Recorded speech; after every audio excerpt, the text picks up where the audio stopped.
So anybody who's watching my channel is pretty much known I haven't covered any of the Rippaverse stuff because I mean it's a dude making comics who's doing okay. And by okay, I mean he's making millions of fucking dollars. I'm gonna be a little honest, I'm kind of jealous of that, but he's making okay comics. I've got the comics in the background, so nobody can say I don't have them, I don't read them. Yes, I've read them. I think they're okay. I don't think they're God's gift to the world. I think they're okay, and I think he's doing a good thing. So I think this makes his third campaign, fourth campaign. Lots of campaigns. Lots of campaigns. Making money hand over fist. The dude is literally printing money. It is awesome to see, especially in the face of how many woke comics we're getting today that somebody's at least taking up the mantle of just making okay comics.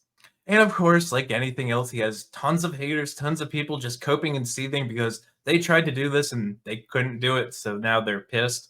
You know, people who create a comic book or and then make 10 different variant covers and be like, look, we made another successful campaign. Whereas Rip was just actually printing out new comics every year, which is absolutely fantastic. That's what people actually want. They don't want 10 different cover arts every year for the same comic they already own. They want new comics. They want the storyline to progress. So I give my hat off to Eric July for actually doing something. But here we go. Rippaverse continues its ascent, launches campaign for debut issue of third original series, Yaira. This dude is absolutely a madhouse. In continuing taking their indie comic scene by storm, Eric July has officially opened the pre-order campaign for their next original series. Spinning out her debut appearance in July's Iceland Volume 1, upcoming Yaira Volume Number 1, Volume 1, Number 1, will follow the eponymous heroine in defiance of Alpha Corps leader Brian Solari's order that she take her rebellious attitude and remove herself from the city in service of citizens' safety. She makes her way back to Florespark in search of answers regarding a returning threat from her past. Okay, I'm not going to give you guys the plot. You should just read the comic if you want to read it. But I mean, it's a blonde with big boba. Like, come on now. We all know why we're getting that issue. Let's not pretend here. But how's the campaign going? I mean, he's doing it again. $1 million in 24 hours.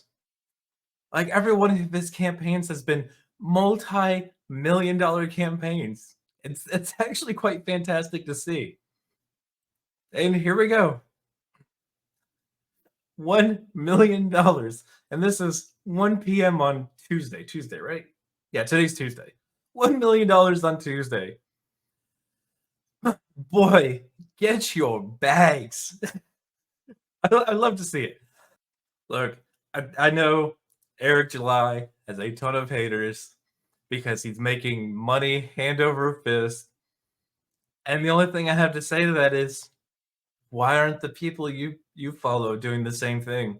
Why are they struggling so much? Is it because they make actual crap content? Maybe it's because they have a shitty product. Maybe it's because they have shitty business practices that only seem to work, well, never, because they're not making this kind of money. I mean, the fact that Eric July is getting $1 million after 24 hours in pre-orders for something that ships in 2 months. 2 months. You know, you're not waiting 3, 4, 5 years for a Kickstarter you filed for that many years ago to be fulfilled in hopes that it'll be fulfilled. This is quite literally, hey, I have the product. I'm shipping it out to you in a couple months. It'll be at your doorstep ready to go. All you got to do is pay for it. Seems like a fantastic business plan. I mean, aside from Eric July opening up a ton of comic stores, which, if I'm going to be honest, don't ever do that. Retail is the worst thing.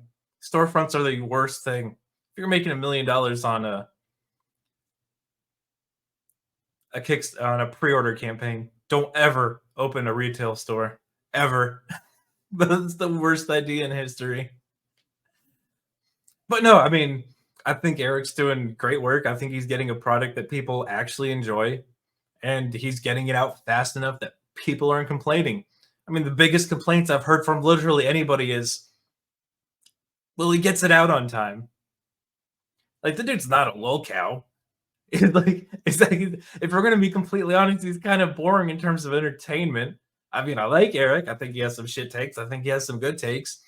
But in terms of the internet scheme, he's not some over the top influencer, and he's not a lolcow that makes stupid comments all the time. He's a dude that has a mildly successful YouTube channel, right? If we're compared to Mr. Beast, that's due to small time. Compared to Gary, that's due to the small time.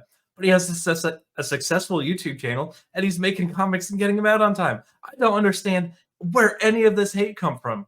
Any of it. Not a single shred of it. But maybe someone can enlighten me in the comments section on why Eric July is making millions of dollars and why I should be upset about that. But while you're there, guys, make sure you smash that like button. Make sure you subscribe. Make sure you share this one out.